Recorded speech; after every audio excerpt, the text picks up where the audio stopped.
I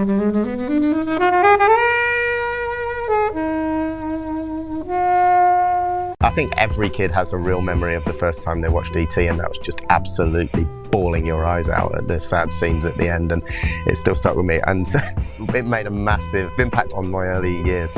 It has a real special place in my heart because I can actually remember my mum bringing home a pirate copy on video and explaining to me what a pirate video was. It would have been around between 1982 and 83, so I would have been about 7 or 8. And I can remember watching it, honestly thinking that the police were going to come and knock on the door and arrest us.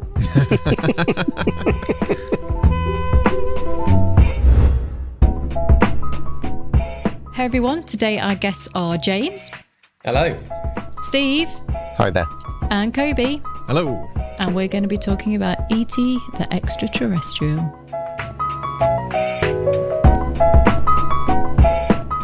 Thank you as always to the mighty people for their mighty tunes, and thanks to Ben from Rockwood Audio for editing this podcast and all of our episodes.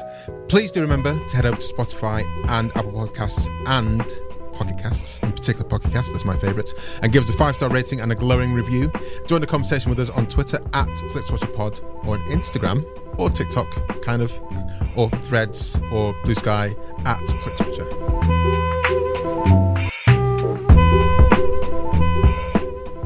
Hello film fans, welcome to this episode of Flixwatcher podcast. Our guests today are James and Steve. Over to you please, Steve, to say hello to our listeners and tell them a little bit more about who you are and what you do, please.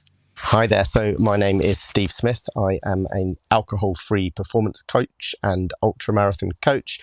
I am also the co-presenter with James Lloyd on the Alcohol-Free Revolution podcast, where we aim to challenge people's views around alcohol and make going alcohol-free far more acceptable, which it is thankfully now becoming. I myself have been alcohol-free for 4.5 years and made that change shortly after becoming a dad and seeing the benefits, initially taking a short break, which was meant to be 3 months, and then that grew into 6 and then grew into a year. And now here I am 4.5 years down the line. So seeing the wonderful benefits of going alcohol-free. You're stating alcohol-free instead of sober. Is there a particular reason for that? I think alcohol-free sounds better. I think sober maybe just generates this connotation that you have to necessarily have a problem with alcohol to give up. And the way I look at it, if it's a problem for you, then it's a problem, right? Whether that's a glass of wine a week or the polar opposite. So yeah, I just think alcohol-free also makes it just that little bit more acceptable in general society. I think sober just sounds a little bit more hard. It's like some people saying plant-based instead of vegan. That's it. Exactly that. To yourself, James. Anything else to add to that? Yeah, very much the same, really. Steve and I met about a year ago and we were training to be coaches, and you tend to find when you meet people who've gone alcohol-free is that everyone's like, oh, it's great, isn't it? It's so good. And, it's almost like a bit of a secret club that's getting really, really big now. And, we're trying to get so many more people just to sort of take that jump, because I think there's just a sense that when you go alcohol-free that you're losing something, but it's the complete opposite of that. You gain so much, and it's just so incredible. But I think people sort of think, oh yeah, but I like a glass of wine with my dinner and all that kind of stuff. It's like, yeah, great, you can have one, but you lose all this amazing stuff. Do you know what I mean? And then, so that's what we're trying to get across to people, that it's about expansion, not restriction. It's about what you gain, not what you lose. And yeah, our podcast is very much a celebration of alcohol-free. And you guys both became alcohol-free at a similar kind of time, which, if my memory serves right, was some point 2021. Yeah, so pandemic had been in our lives for at least a year or so when that kind of happened. Did that have any contributing factor to you guys doing? I think it certainly did with myself. Yeah, I think, that was that fear when the pandemic struck that, going to be out of a job or it's the apocalypse or whatever. And it was a beautiful spring, blue skies. There weren't any planes in the sky. It was a kind of green light to drink, and the internet was just covered with memes about drinking, and it was socially acceptable to drink at home. And so, yeah, I think that probably was a big step. I think it was a big step for a lot of people, and I think it hit people, seeing the knock-on effect of that further down the line now. So, yeah, certainly for me it was. Yeah, same really. It was, I think people either went one way or the other with COVID. A lot of people decided, oh my God, I'm locked in the house, I can't be drinking every day, and they stopped, or they went berserk. And I think Steve and I were definitely I was in the berserk camp. It was free reign to drink whilst you were working almost. It was, and it was that beautiful hot summer from April. And yeah, I think at the end of that, certainly, alcohol consumption went up dramatically across the population during COVID. And the alcohol companies played into that as well. And we're starting to see the knock-on effect of that now. Yeah, they were very quick to give you delivery booze to your door, which was kind of at first a bit of a, supporting businesses and entertainment. But then it was just a bit like, do I really need a crate of beers delivered every month kind of thing? I actually live next door to a brewery. And because of the restrictions that were in place at the time, and when I say next door, I mean literally next door. And I would have to get in my car because of restrictions and drive like 100 meters to the entrance of the brewery to pick up a crate of beer, which would be then placed in the back of my car with the mask on and then drive back to the house to consume it. Probably would have been safer for social distancing just to install a tap in my kitchen and run it straight through. Well, I'm one of the people that actually my consumption went right down. And obviously we'll get to film in a second, guys. You're here to talk about films and E.T. and one of the most well-revered films of all time. But I think we could only get food orders from Ocado at the time. And Ocado had this box of mixed alcohol-free beers. And just that variety that suddenly came to me, I was like, oh, these are all really tasty. These are actually nice and different. And they scratch that itch of the first beer, the first kind of you open the can or you open the bottle, so you get the fizz, you get the sound, and then you get the taste sensation. Every beer has its own different flavour, and some people go, but alcohol-free beer tastes different. But you're like, all beers taste different, so it's the same kind of range of different. So it never bothered me. And then you wake up the next morning and think, oh, I'm fine. I feel good. I think going alcohol-free 10 years ago, you'd have had to have picked up a dusty bottle of Caliber off the back of the bar, and it probably wouldn't have tasted quite so good. But there's so many good opportunities out there, such a great range of opportunities out there now. So yeah, it's much better.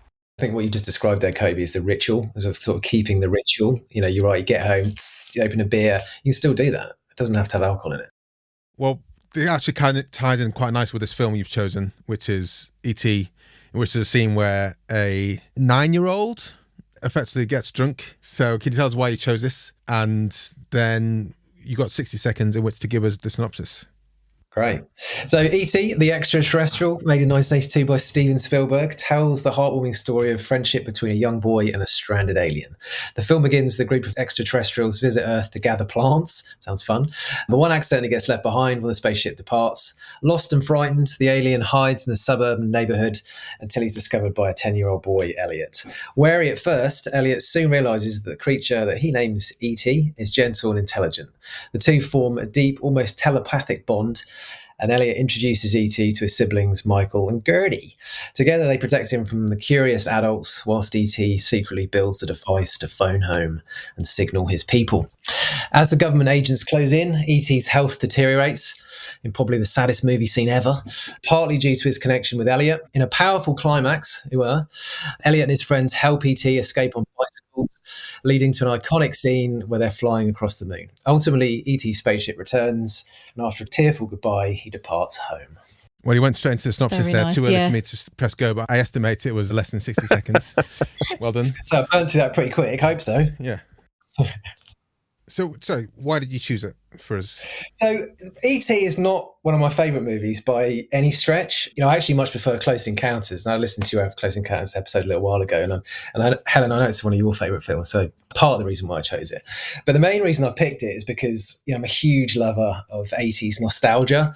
I was 7 when E.T. came out, and it had such a huge impact on popular culture. And it really perfectly captures a time where, kids did spend their summer holidays riding around on BMXs. And that was 100% my childhood memories. And it gets referenced a lot with Stranger Things, Goonies and things like this. But that's exactly how it was before the internet. It really was. And I think E.T. also was, I don't know, is that your memory as well? I don't know if you have, It how it was for you. It's completely my memory. And at the start, I haven't seen this for years. And the start of it, when they're playing a card game together, we're playing a tabletop game together. Dungeons and Dragons like, isn't it? Dungeons and Dragons. And I was like, this is, Stranger Things. This is the one thing of Stranger Things which I didn't see the connection with, but the BMX riding all over the place, like say Goonies, BMX Bandits, all that kind of stuff was my full long, my summer was literally wake up, be out the door about 7 o'clock, not come back until dark. Now, if kids did that now, if my son did that now at like age 7 when I did that, I would be like literally in bits, like, where the fuck are you? Like, what's going on here? But my parents were just like, off you fuck. Yeah. Don't come back. Yeah. The other reason I picked it as well, because I thought it was a hugely influential movie in kickstarting the home video era. Mm. It was the most pirated movie ever on VHS because Spielberg wouldn't allow it to be released until, I think, the late 90s because he wanted people to see it theatrically. But it has a real special place in my heart because I can actually remember my mum bringing home a pirate copy on video and explaining to me what a pirate video was. It would have been around between 1982 83, so I would have been about 7 or 8. And I can remember watching it, honestly thinking that the police were going to come and knock on the door and arrest us. That and the bit, obviously, about, you know, when they find him in the river. I've only ever cried in films about 3 times, but I was on the floor in our lounge, literally bawling my eyes out as a 7-year-old. I found it so upsetting. But the part of the reason I picked it is that memory from growing up, which is still very vivid. And, you know, I'm sure we all did. We all watched a lot of VHS videos as kids where you watch things repeatedly over. And I'm sure we've all got movies that we've seen 50 plus times. And it was all part of that VHS era. And E.T. played such a huge role in that. It came out in 82, as I said, and that was very much when VHS and home video was becoming such a major force. And it's not a movie I picked necessarily because I love it so much. It's because, I mean, I do like it, but it's the significance that it had on the 80s, I think. Steve? Yeah, I mean, it was a great opportunity to watch this again. I've seen E.T. many times, but not for a good number of years now. E.T. was actually the second film. I thought it was the first, but I remember now it was the second film I ever went to see at the cinema. Begs the question, what was the first film? It was Star Wars, episode 4. Holy shit. Well, hold on. Was this a reissue of episode 4? No, this was the original episode 4. You went to cinema 3 years apart. Was that when you were a kid? A kid, yeah. It's a special occasion going to cinema as a kid. Yeah, absolutely. Once every 4 years. I think every kid has a real memory of the first time they watched E.T. and that was just absolutely bawling your eyes out at the sad scenes at the end, and it still stuck with me. And it made a massive impact on my early years. I actually, believe it or not, and I was really hoping I could find it to bring it up onto the podcast to show. I found my original E.T. annual at my dad's house when we were clearing out his house about 2 or 3 years ago. Annuals. As if we're not aging ourselves enough. Exactly. Guys. I know. I'm really giving it away here. You can probably just guess without asking. But yeah, I loved the movie and it was great to go and watch it again. It had a big impact on my early years. We've talked about E.T. in passing on this podcast. Obviously, it's the first time we've had it because we only show one film twice. Helen, you said it's one of your favourite films. Tell us more. Yeah, so I can't remember whether I saw it at the cinema. I think it was re-released in about 1985. So I might still have been a bit young then, but I definitely had it on VHS at home. And there's a photo of me from the 80s, presumably around 86, 87-ish, maybe a little bit earlier. And I'm holding like a small cuddly E.T. in the picture. I loved E.T. so much. And when I went to New York for the first time, I bought a talking E.T. I haven't got him here, but he's like about E.T. size, and you press his hand and he says, E.T. phone home, and things like that. But yeah, I mean, I loved it for all the same reasons. The bike riding. I just wanted a little friend like E.T., like someone who felt my feelings and I could hang out with and was like super cool and a bit weird. And yeah, like the part where Elliot's brother finds him white and crusty by the river, it's just so heartbreaking. I think we're probably going to end up crying. And the scene nearer to the end where he gets shocked and Drew Barrymore's face in that, honestly, I don't think I've ever cried as much at a film as I have over my lifetime with E.T. Rewatching it again, I love Steven Spielberg. I know some people find him a bit cringe and a bit cheese, but he is one of the GOATs. And John Williams' score is incredible, but I think this particular for me, and Jurassic Park as well, is Spielberg manages to get something out of child actors that I don't think a lot of other directors have got. Like the scream meet in the cornfields with Elliot and E.T., I just think is brilliant. And that kind of acting is just incredible. And Drew Barrymore is so cute in this. Like, she seems to get all the best lines. Like, there's a line where they're kind of talking about it and she says, a bold monkey. And she's just so, so cute. And yeah, the bike riding and like the Halloween and the subtle Star Wars product placement in it always makes me laugh as well. But really enjoyed rewatching it again. Was it subtle product placement with the Star Wars? Well, a little bit like nudge, nudge, like these are the toys and the Halloween and everything. These are Uncle George Lucas's toys. Yeah. Yeah. They're best mates, aren't they, Lucas? Yeah. Yeah. There's ETs in Phantom Menace as well. I remember that scene where they're in that kind of galactic council. There's a little pod that's got little ETs in it. Do you remember? Right. Oh, yeah, there's E.T. actual aliens. Yeah, yeah. He nodded it back to him. In the Senate. Yeah, that's right, yeah. But yeah, E.T. is a classic. So E.T. was actually the first film I saw at the cinema. I do not remember it at all because I was 2 years old. The first film I remember seeing in the cinema was a reissue of Peter Pan, the Disney's Peter Pan. And I was like, so hold on, we've got this massive fuck-off screen here, Dad, and we can just go and watch the cartoons. And it's like, yes, it's not like that. I did go to cinema quite a lot with my parents, and one of my favourite memories was going into the cinema when it's light and coming out when it's dark. I used to really, really love that experience. I don't know why that was a thing, because there was no internet, maybe. But I went to cinema quite a lot. But I'm not a big fan of E.T., unfortunately. Obviously, the first time I don't remember it. It's the second time I watched it because we didn't have it on VHS, and maybe because I just didn't see it that much when going out. I remember the first time I watched it and remembering it was when it was released on TV, and it was like a big thing, like in the early 90s, I think it was. And I remember just watching it thinking, it's a bit boring, isn't it? Sacrilege. And now this is probably my third rewatch of it. I was like, actually, I can see there's a lot of really cool stuff in it, but because I don't think it hooked me in the way as a kid that maybe it did for you guys, I admire it, but I'm not really like hooked into it. What is it about the little brown turd that you don't love? I mean, he's a weird looking alien. It's a weird looking alien, and with his little fingers. Yeah. I was just watching and thinking, this is really cool. Because I must have forgotten how they were kind of melded together. So when E.T. got drunk, Elliot got drunk, which must have been a wild scene. Well, this is a Universal. This is a U film in the UK. I don't know how it's a U film. Yeah. So some mild peril. Well, you touched on it there, actually, Helen. And one thing that really struck me watching it back this time was actually how, not scary, but it's, when they give him the defib, and when he's just laid out in a body bag on a slab, and you're just like, oh, Jesus Christ. It's a bit. There's a bit of swearing in as well. Saying penis breath and shit. Yeah, penis breath. Yeah. The bit you mentioned there about Drew Barrymore. So she thought it was real. I don't know if this is true or not, but I had a look on IMDb for some sort of fun facts about E.T. And when they brought her on to do the scene, she thought it was all real. So the bit when she's crying at the end is real emotion. She thought he was a real thing. That's how they got the acting out of her. That wouldn't surprise me, considering the kind of problems she had later on in life, that she was probably completely traumatized by the entire experience. So I think Steven Spielberg's got a few questions to answer, I think, possibly, in the back of that. But she did go on to champion Donnie Darko, so she's come good. Yeah, she did. No, I think, honestly, like I said, I was just watching it thinking, this is a well-made film, well done. I just don't think I had the hook into the E.T. vibe as you guys did. But I loved the BMX riding scenes, and I loved even though it looks really dated now with the special effects when they're flying in front of the moon, I was still like, fuck yeah. If I'd have been like 5 when I saw that for the first time, I would have been absolutely ecstatic with it.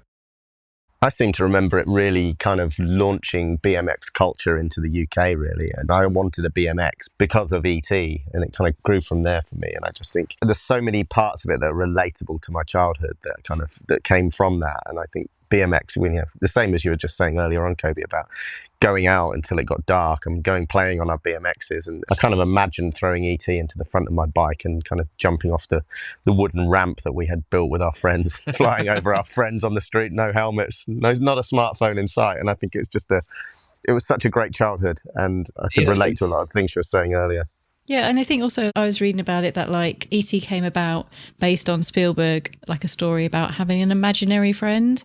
And that really kind of comes through. And then obviously it developed into him being an alien that got left behind. But I seem to remember as a child kind of really latching on to like having this kind of E.T. character, just because he was Elliot, Elliot was the one who found him. And for a long time, it was only Elliot who had kind of seen him and everything. So that kind of like feeling that Elliot has how he's found someone that he can really connect with. And obviously because it's Steven Spielberg, there's like an absent father in there as well. So I just think there's, those kind of themes that run through so much of Spielberg's work. That was kind of like the first bit in there. And I just really loved their relationship. And I really would have liked E.T. as a little friend. One thing on watching it, when all the kids on the BMXs, like one puts on a balaclava, one puts on a hat with the thing. I was like, oh yeah, it's not going to be those kids riding, and it was like No, blatantly they're adults. clearly like, adults. yeah. That's all that I noticed this time around. It's like, that's not children on those bikes. And also, it's really interesting. Spielberg remastered it, and basically he was like, he took the guns out. He was like, why were they chasing kids with guns? And he took them out and put walkie-talkies in. And now it's really weird because I think this version that is on Netflix is the remastered version where they don't have the guns, they have the walkie-talkies. Were they pointing guns at them? And is that what? Yeah, so basically he was like, all the kind of people who were chasing children are basically chasing after them with guns. But like, why would you be? What I mean is, were the guns drawn? Or were they just like on the hips and they were like holding them and they were just there. So you can kind of see it now. And a lot of the guns have been like replaced with walkie-talkies and stuff. Okay. I might do a YouTube, see what that looked like before and after. I love when you see them sort of go out, they leave the house and they go out on the bikes.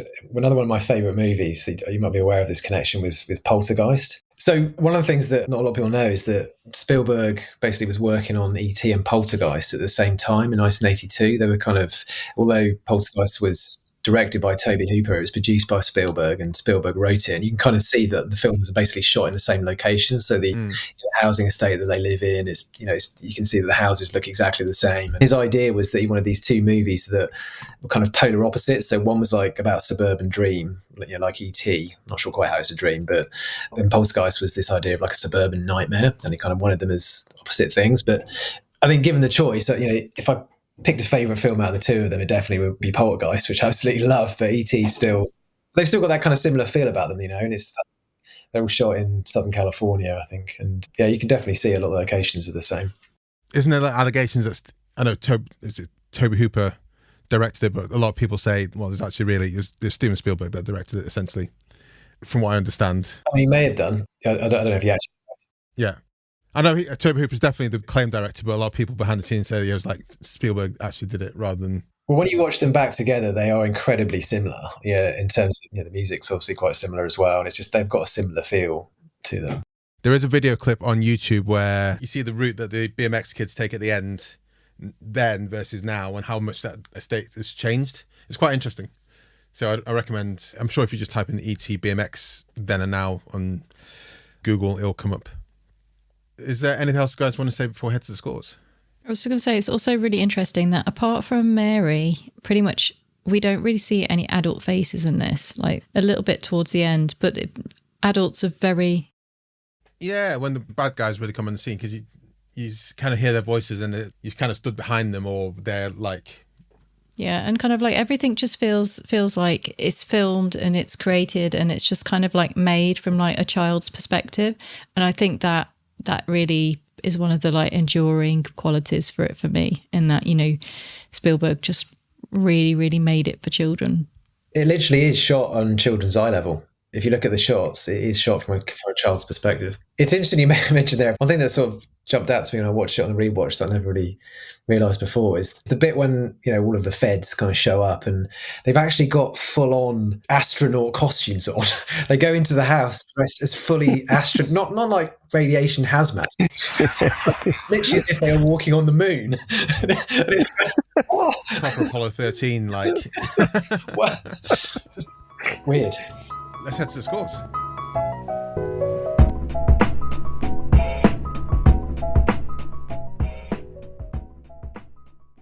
I'm Sam Clements, host of the 90 Minutes or Less Film Festival, another podcast in the Stripped Media family, a podcast that celebrates movies under 90 minutes long. Each episode, I'm joined by a special guest who selects a movie to join our prestigious lineup. Past guests have included fellow Stripped Media family members Martin and Sam from Song by Song, and Kobe from Flixwatcher, and Dave from The Wire Stripped. Search for us now on the app you're currently listening to this podcast, or join us at 90minfilmfest.com. Welcome to the Flixwatcher scores. They are always out of 5. You can have decimal places if you wish, and we'll start with you, please, James, because you picked it with your recommendability. Yeah, I think purely for its, like I say, its cultural impact and what a seminal movie it was at the time, I'm going to give it a 4. I think I would recommend it, particularly to people of a younger generation. Terrify them. But is it too slow for the younger generation? I guess it kind of starts off because you get the UFO kind of blasting off and E.T.'s there ish from the start, but I do wonder and worry about these films starting in the 80s where things just take their time a bit to kick in for the younger kids. Yeah, could be right. I said this, I tried to show my kids Star Wars, and it takes a while for things to really kick up a notch. Did it go well? I kind of bribed him into watching and staying with me, and he kind of enjoyed it at the end once the light swords came out and things like that. And I got him into watching Empire Strikes Back because he knows Yoda, so I got him to watch that. But I don't think he's not hooked into him yet. Steve, your recommendability? I would highly recommend the film to anyone to watch that has not already seen it. I did try and watch it with my kids about 4 or 5 years ago and stopped at the penis breath comment quite close to the start of the film, but I definitely now having had the pleasure to watch it again realised that that's probably the only part, so I definitely will be recommending it to my kids, and I'd give it a 4 as well. Yeah, because it's something I could quite easily say without realising it's even a bad thing. That's the thing, isn't it?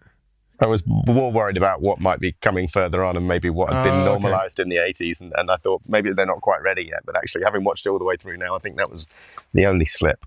His brother says shit at some point. He says, like, what's this shit? But That's it's kind right. of... We can let that slide.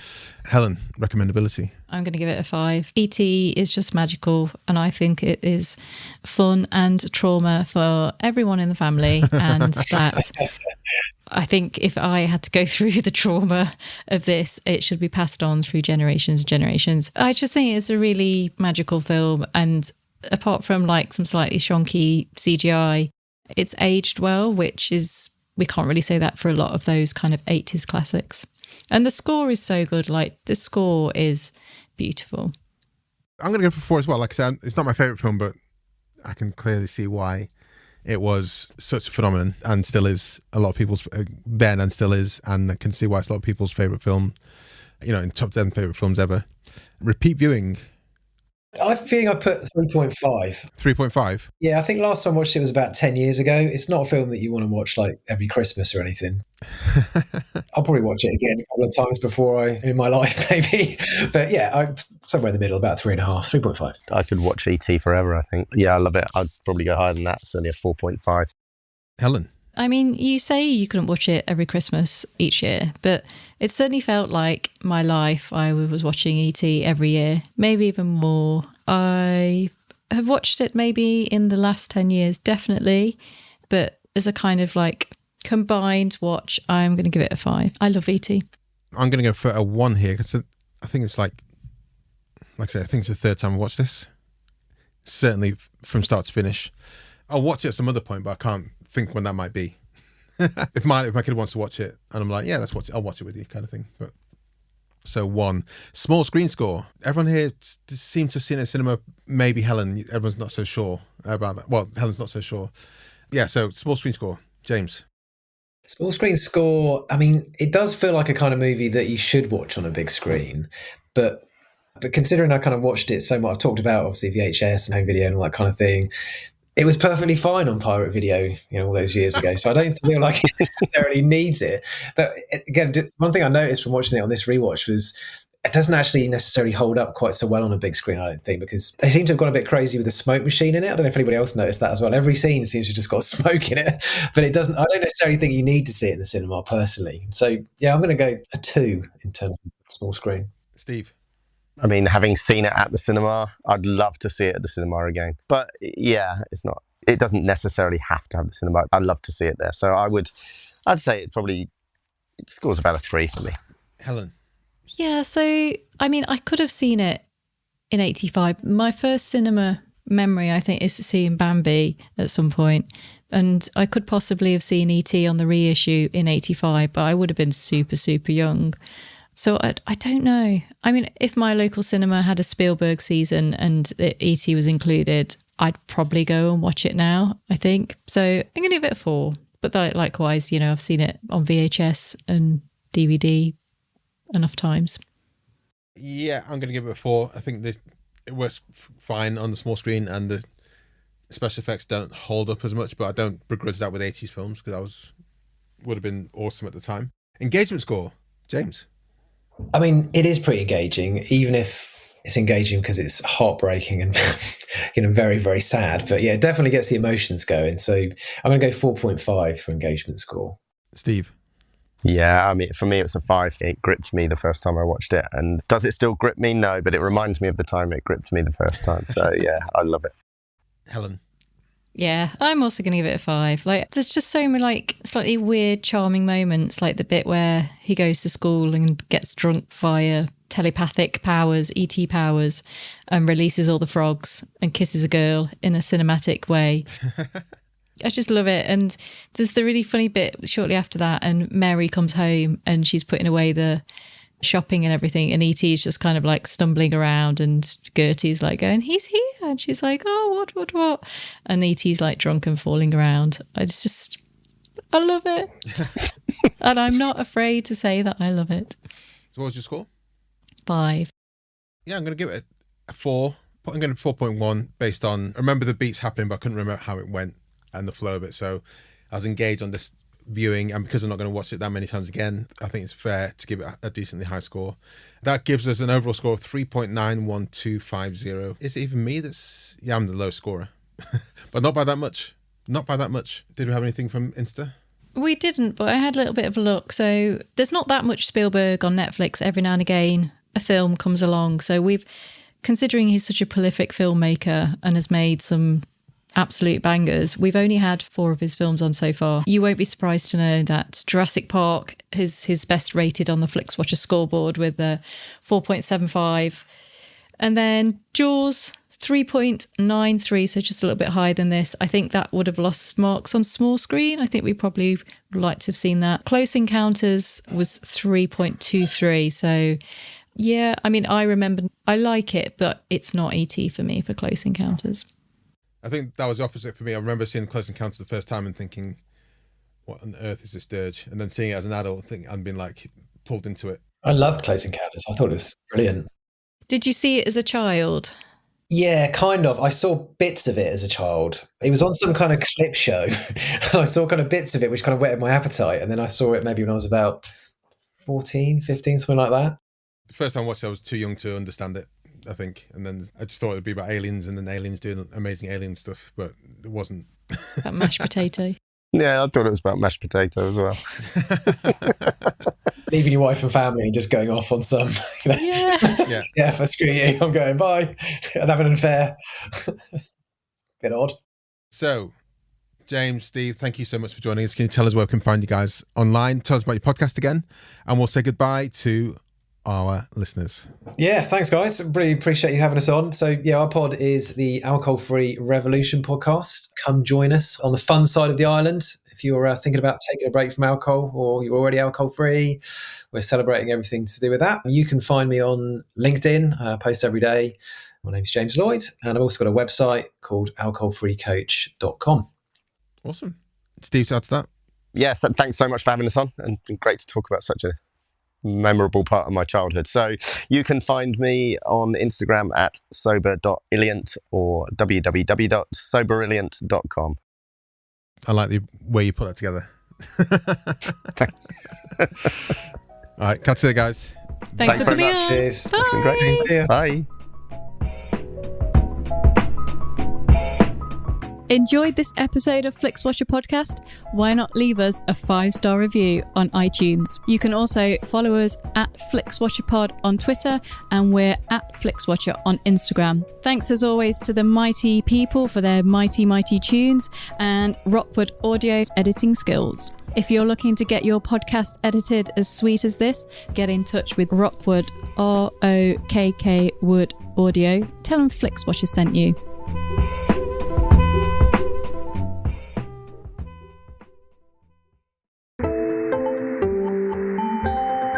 You just heard a Stripped Media production.